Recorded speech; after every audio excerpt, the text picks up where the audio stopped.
Hey, good morning, good afternoon, good evening, wherever you are in the world. Welcome to FPL Don't Panic. Lock-in time. I think I've been locked in all week, in all honesty. Teams on the screen there. Obviously, I've just got Palmer in there. I don't actually fully expect him to start. But you never know. You never know. And if that doesn't transpire, which I fully expect he won't start, then it'll be a De Cruype off the bench in a 4-4-2 formation. Am I happy with my team this week? No. And I would say I was very tempted at the beginning of the week to hit an early wildcard. I moved past that because I think just the risks are too great. And there are a lot doing it. A lot of panic buttons been hit out there at the moment. So it really is a time for me to stay true to the channel name and don't panic. It's actually not that bad a start. Just outside the top 1 million.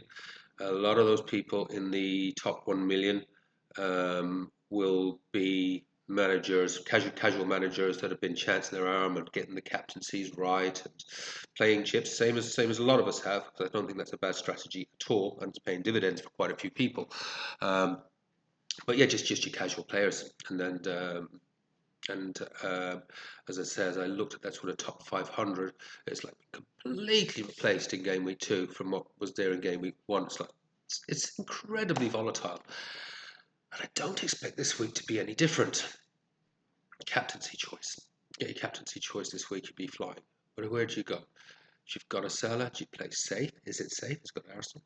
Play a Salah, maybe. Haaland. There's a lot of choices. After that United performance, I think people were sort of thinking, oh yeah, we'll get in 1 or 2 United. I have brought in one. I brought in Cunha. I did that before that Grimsby game. How much do I read into that Grimsby game? I don't know. What I obviously hope we'll get is a reaction. At Old Trafford against Burnley. He had reshuffled his side a little bit. It looked incredibly unbalanced. Or do we get the United? And I know United haven't won a Premier League match yet, but against Arsenal, they did look pretty decent. Against Fulham, for one half of that game, they actually looked pretty decent. Second half, pretty poor, let's be fair. And Fulham fully deserved to get something out of that game. But I've got a feeling it's going to be okay. Or am I just trying to comfort myself? So I'm going Cunha. I'm going to put the captain's armband on him. Let's take a look at it as the team will actually look. We'll go through the spreadsheet where all the truths are. So listen, I'm worried about this game. There are a lot of people already taking hits out there, though. I mean, there are a lot of people panicking, taking hits, we're blowing early wild cards. So I'm not expecting this is going to be a fantastic game week in terms of gaining rank. If I even held steady where I am, I'd actually be pretty happy with it, to be honest with you, because as I say, people are hitting wild cards. There's a lot of free hits coming in, so people are going to get those bounces off of playing those chips. But as we have seen in the last couple of game weeks, I mean, my first 2 game weeks, that team going out, I would have certainly bet a few bucks on it.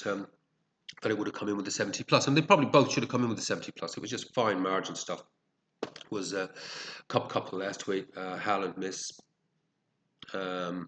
which was obviously a big one, especially with the captaincy on him.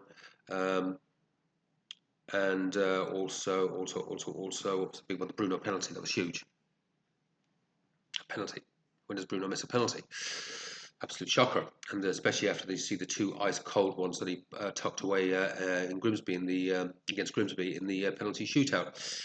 This is FPL, so I think we're going to see after game week 3 a lot of tears from people that have thought they put out brilliant teams that haven't come in, and some people coming in absolutely with monster scores that have got it right. And hoping that my team, even though it doesn't look the greatest on paper, it ain't awful.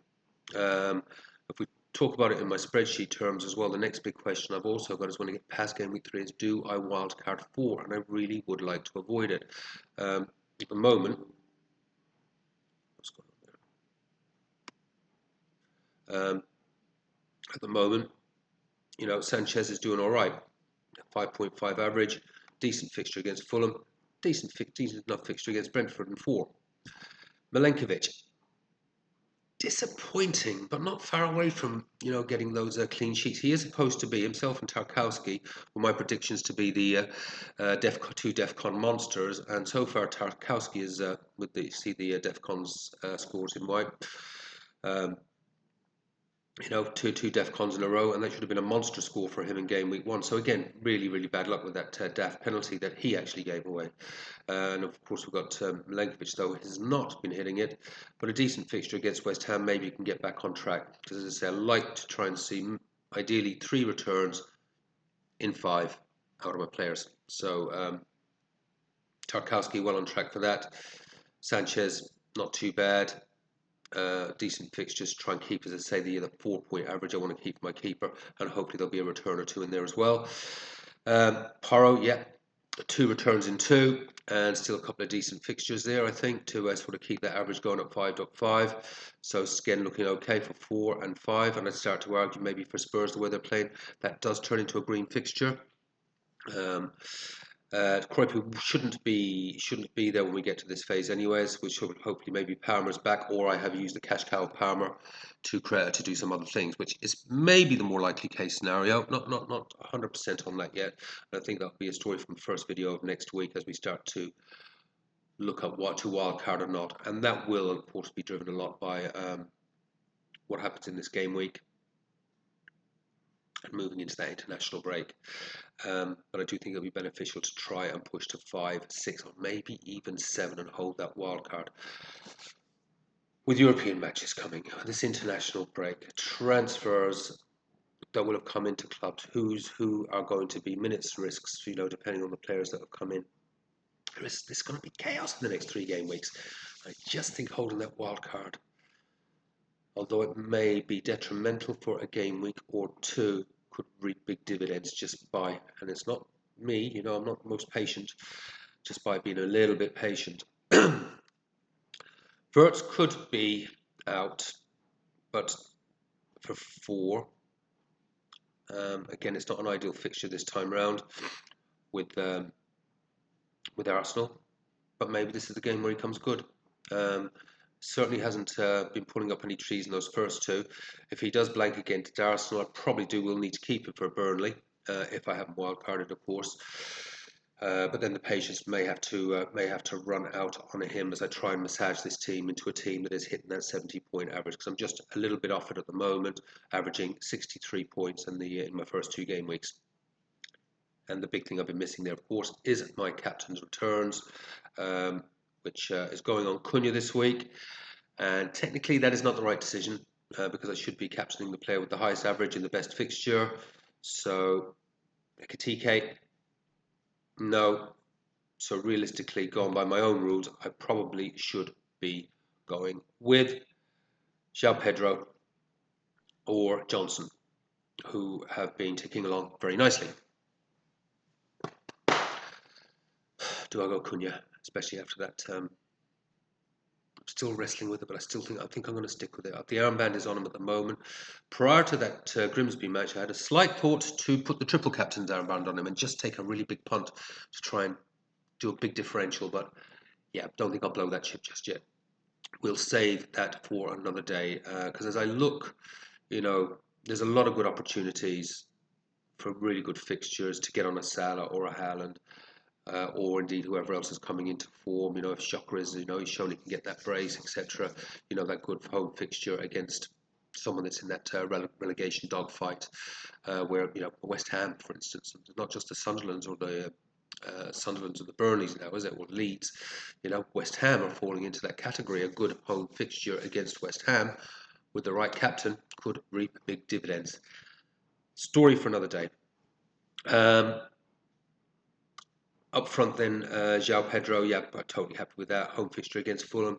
Chelsea look as though they could be starting to get into top gear. So yeah, good enough. And Ekitike, not the greatest fixture, but he knows his way to goal. Arsenal will get some chances in that. Sorry, Liverpool, of course, will get some chances in that match. They are the best attack in the Premier League. Just hope he's at the pointy end of one of them. But it's not an optimum team. Let's not go there. But we can't have an optimum team going out every week, can we? What I've just got to hope is maybe I just get a little bit lucky this week, and a couple of those players come in big. Maybe a Tarkowski gets on the end of a couple of corners or something. Just to really, because that's what I haven't really had, those big hauls. I've had literally no player hauling for me. I've had nice steady eddies.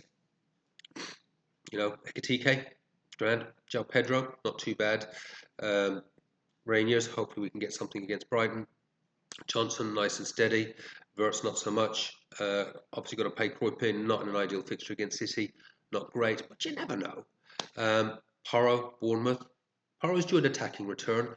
And we do know Tarkowski and Milenkovic are capable, of getting their head onto something and getting a goal. So maybe this is the week where my luck turns a little bit, because it does feel as though all of my 50-50 calls are just those split decisions and things, missed penalties and missing the goal from 2 meters out when it's easier to score than miss, just seem to be going against me at the moment. So maybe this is the week when they all fall my way. Who am I kidding?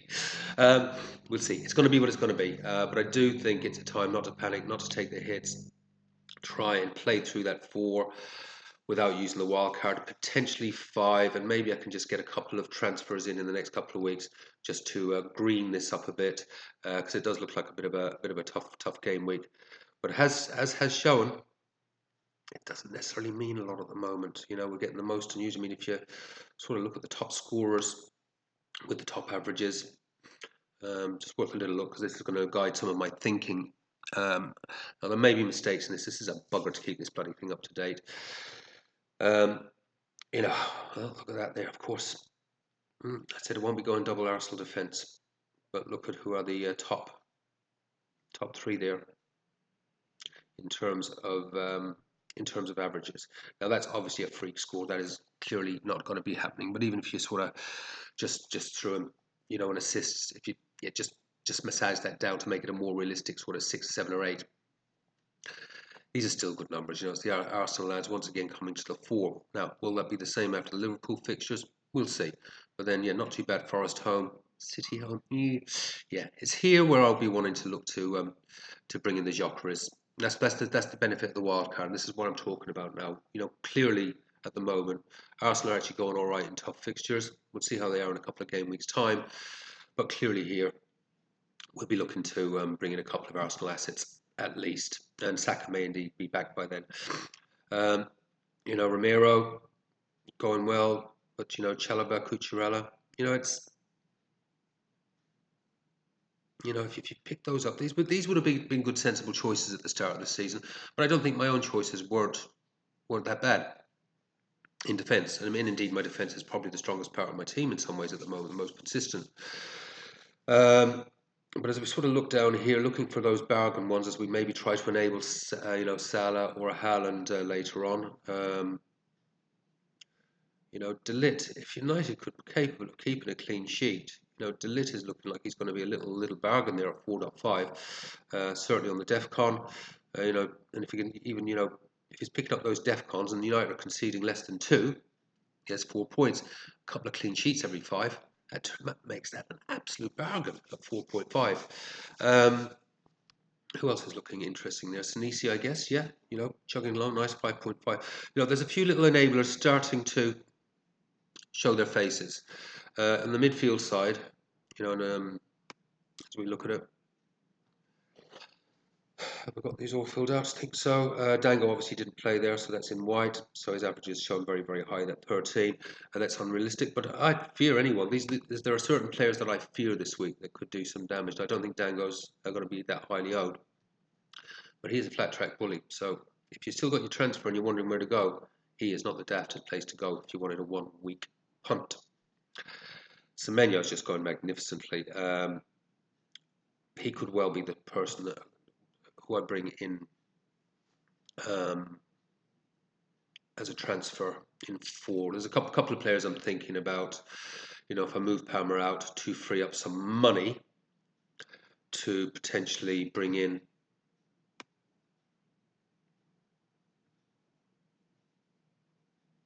Yeah, definitely want Haaland by then. If I haven't wildcarded, we definitely want Haaland here, don't we? We definitely want Haaland in that run of fixtures.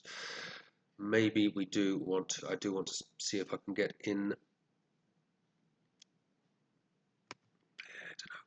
You know what? I'd still be more. I'd still be more inclined, I think, to look at Gapco for Liverpool than Salah, which would be a much easier move for me in 4 or 5. But it would mean moving out Verts. And I still got a feeling about Verts. So many questions, no answers. I think it's almost play it game week by game week. Just try and massage these averages up a wee bit so we can see this number coming up here and hopefully hitting a captain's return so that because the numbers I put down here are without captain's numbers, and then as I say, hopefully then you get that captain's return that pushes up to the 70 or above. And I aim to get the captain's return. And that is the big problem. Please, Mr. Cunha, do it for me this week. Do it for me this week. Is Cunha the right choice? Lap of the gods this one, guys. Lap of the gods this one. Good luck with your game week 3. Hope it goes really, really well for you. I'm going to need a big slice of luck this week, but I'm sticking to the principles of no hits. It has sorely tested me this week. There are a few players out there that do me some serious damage. But I've been saying that every week, and it's still sort of hanging in there. Just. Let's see what happens. Take care. Have fun. Play your own game. Don't panic. Hope you all have awesome game week 3s. See you over the weekend. Bye for now.